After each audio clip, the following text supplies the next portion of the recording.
Hey everyone, welcome back for another deep dive of us. It's great to be back. So today we're diving into something pretty interesting. We've got Rebecca Yarros. You know, the fourth wing author. Yeah, Fourth Wing, huge success, but she's got this new contemporary romance coming out, Variation, and It's interesting. yeah, it is. And she did an interview with people just a couple of days ago. Oh, wow. So this is really recent. Yeah, super recent. And it's fascinating because she talks about how she wouldn't have survived the craziness of Fourth Wing's success without writing Variation. That's really interesting. I mean, the success of Fourth Wing was just phenomenal, wasn't it? Oh my gosh, 2 million It was copies. incredible. And then all the TikTok stuff, like 1 billion views. I think talk about going viral. It's insane. But she's also talked about, the not so great side of all that, the intense pressure, the backlash online and everything. Yeah. I mean, we see this more and more with authors, the pressures of that kind of overnight success, particularly, in the age of book talk where things can just explode. Oh, absolutely. And it's not just the attention. It's the type of attention, the direct engagement with readers, with critics, with fans.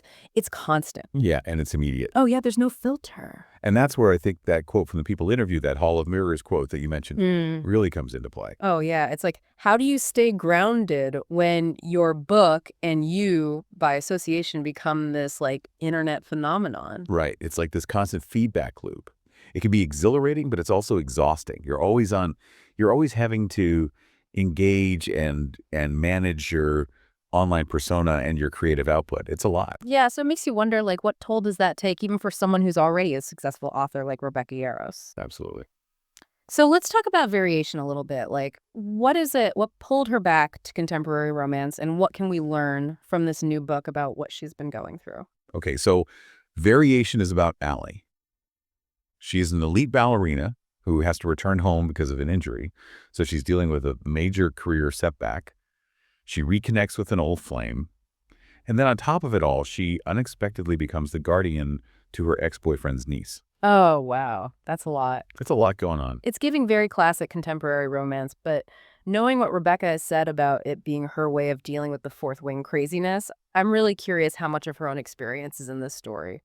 I think it's pretty safe to say there's a good amount of personal reflection in there. Oh, She's said that writing this book was her way of exploring what she wishes she had done differently during the peak Fourth Wing frenzy. oh, that's so interesting. Like a what-if scenario almost. Yeah, it's like fictional therapy. Exactly. Processing and maybe even rewriting her own narrative, but in a safe creative space. You know what's funny, though?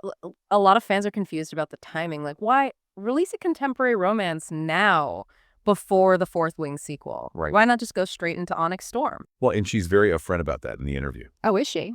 She says that writing Variation was crucial to her well-being. She couldn't have even started Onyx Storm, the sequel, without processing everything through Variation first. Wow, so it was like a necessity. Absolutely. That's pretty powerful. I mean, even for someone as successful as Rebecca Yarros, she's putting her mental and emotional health first, even if it means shaking up expectations. And it challenges the traditional publishing timeline too, right? We're so used to sequels, especially when a book is as popular as Fourth Wing. But this suggests a real shift in priorities.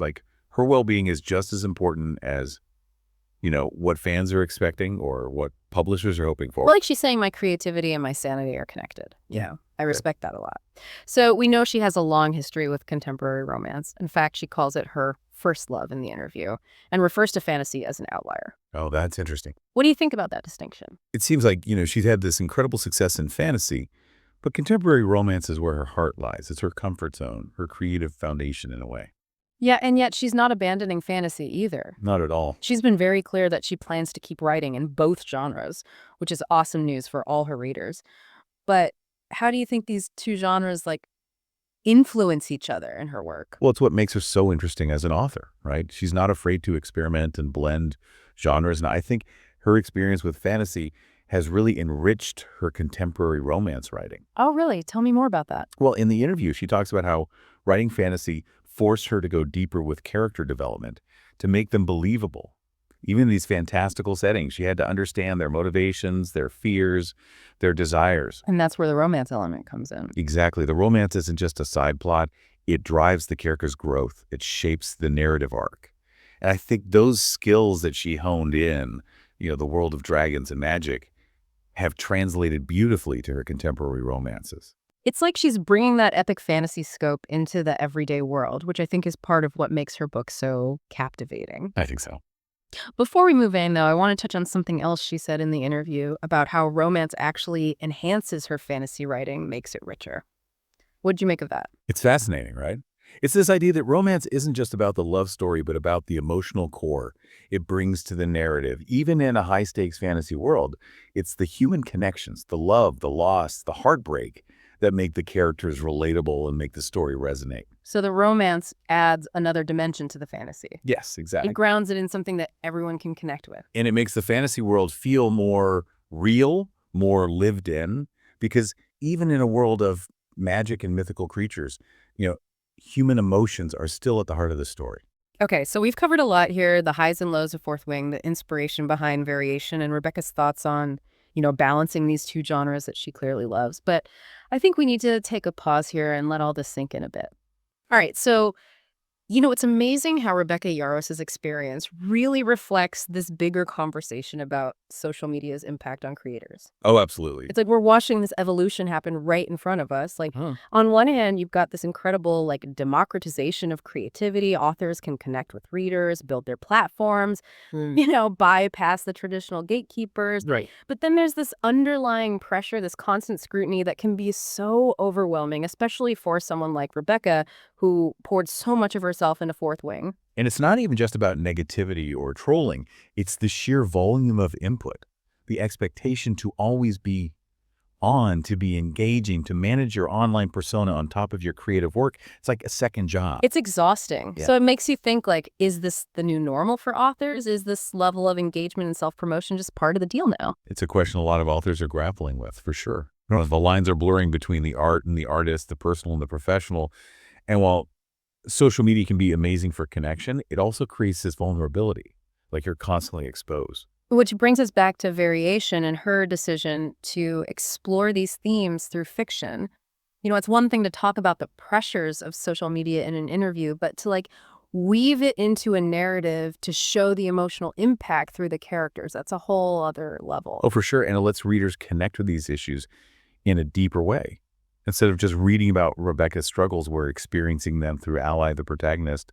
In Variation, we see how the pressure to maintain a perfect image, the fear of judgment, the constant comparison, how all that can seep into your life and affect your relationships, your self-worth, even your creativity. And it's interesting that she chose to set Variation in the world of ballet, which is already known for being so intense and competitive. Oh, that's such a good point. It's like she's drawing a parallel between that world and the world of online fame. Yeah, like these pressures to perform, to strive for perfection, to constantly measure yourself against others, they're everywhere. They're everywhere, and by setting Variation in this world, she can explore those themes with even more nuance.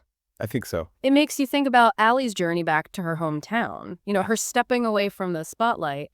Is that Rebecca's way of saying, hey, sometimes you need to disconnect to reconnect with yourself, to rediscover who you are outside of all the online noise. It's definitely possible. There's often a strong autobiographical element in an author's work, even if it's hidden in fiction. And considering what Rebecca has said about her own struggles with fame, it's not hard to imagine that Allie's journey reflects, at least in part, Rebecca's own need to find some peace and quiet outside of all that online attention. Okay, so for those of us who are dying to get back to the world of Fourth Wing, what's the latest on Onyx Storm? Did Rebecca give us any hints in the interview about what we can expect? She's keeping the plot pretty secret, but she did say that writing Variation was crucial to her being able to write the sequel. It was almost like she needed to kind of cleanse her palate, process everything before diving back into the world of Fourth Wing. So Variation wasn't just a side project, it was a necessary step. Exactly. And it speaks to this larger point about the creative process. Sometimes you need to step back, explore different genres, different themes, different parts of yourself to move forward. Oh, absolutely. It's like she needed to reconnect with her first love, contemporary romance, to rediscover that passion for fantasy. It really makes you appreciate how interconnected it all is. It's not just about churning out books, it's about honoring your creative impulses, your emotional needs, even if it means taking a detour. And it suggests that Onyx Storm might be even richer, more emotionally resonant because of that detour. Like she's bringing all those experiences, all those lessons learned into the sequel. which makes me even more excited to read it. But before we get too far ahead of ourselves, I want to circle back to something you mentioned earlier about the blurring of lines between the artist and their work, especially in the digital age. It seems like readers are more interested than ever in the author's personal life, their thoughts, their struggle. It's like we want to know the person behind the words. And that's where things can get tricky because while it's natural for readers to connect with the author to feel like they know them, Yeah. it's important to remember that there's always a distance. Yeah. Social media can create this illusion of intimacy, but ultimately we're only seeing a curated version of someone's life. It's like we're all performing online to some extent, I think so. presenting the best version of ourselves, highlighting the successes, downplaying the struggles. And while there's nothing wrong with that, it can create unrealistic expectations, especially for those in the public eye. Oh, absolutely. And it feeds into this culture of comparison, this idea that everyone else has it all figured out, that their lives are perfect, their careers are flawless. But, as Rebecca Yarros' experience has shown us, that's just not true. Right. Everyone struggles. Everyone has doubts. Yeah. Everyone makes mistakes. Which makes you think, how much pressure does that put on authors, especially new authors? Yeah. It's like you're not just competing with other books, you're competing with these perfect online personas, these highlight reels of success. It's a valid concern. Yeah. It raises the question of how we as readers and consumers of content can contribute to a healthier, more supportive environment for creators.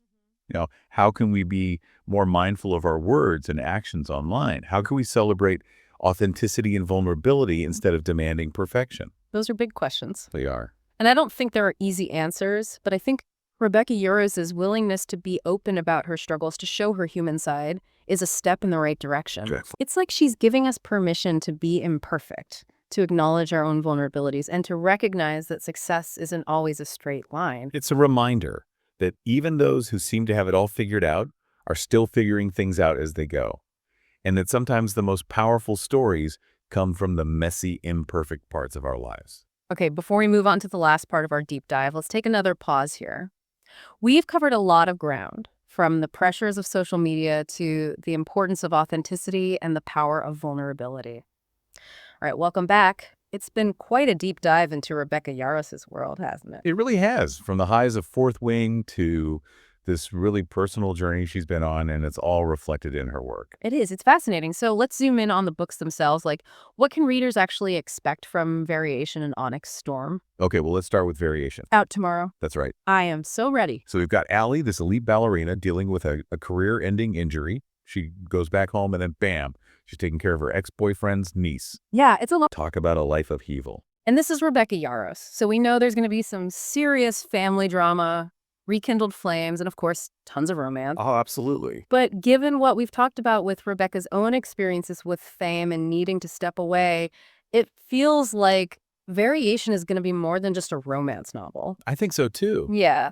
She's using fiction to explore this really relevant issue of social media's impact on our lives. Yeah. We see how it can mess with our perceptions, how the pressure to be perfect can be damaging, and how sometimes disconnecting from the online world is the best thing for our well-being. It's like she's pulling back the curtain and showing us the human cost of online fame. And the fact that she's doing all of this within a compelling romance novel is just brilliant. It really is. Okay, so Variation sounds like it's going to be this deep dive into the emotional complexities of modern life, but with a great love story woven in. Exactly. What about Onyx Storm, though? The Fourth Wing fans are dying for this sequel. I know everyone's waiting with bated breath. So what do we know? Well, she's keeping the plot under wraps for now. Oh, okay. Fair enough. But we do know that it picks up right where Fourth Wing left off, and it's going to continue Violet and Azadin's story. And knowing that she wouldn't have been able to write Onyx Storm without writing Variation first, it makes me think that the sequel is going to be even more powerful because of what she's been through. It definitely suggests that she needed to process those raw emotions in Variation to be able to tackle the epic scope of Onyx Storm. So those struggles, those moments of doubt, they've actually fueled her creativity. And it shows that detours can lead to breakthroughs.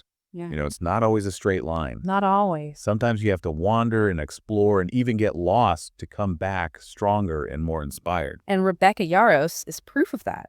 She challenges conventions, pushes boundaries, and shares her journey with her readers, the good and the bad. And that's what makes her work so captivating.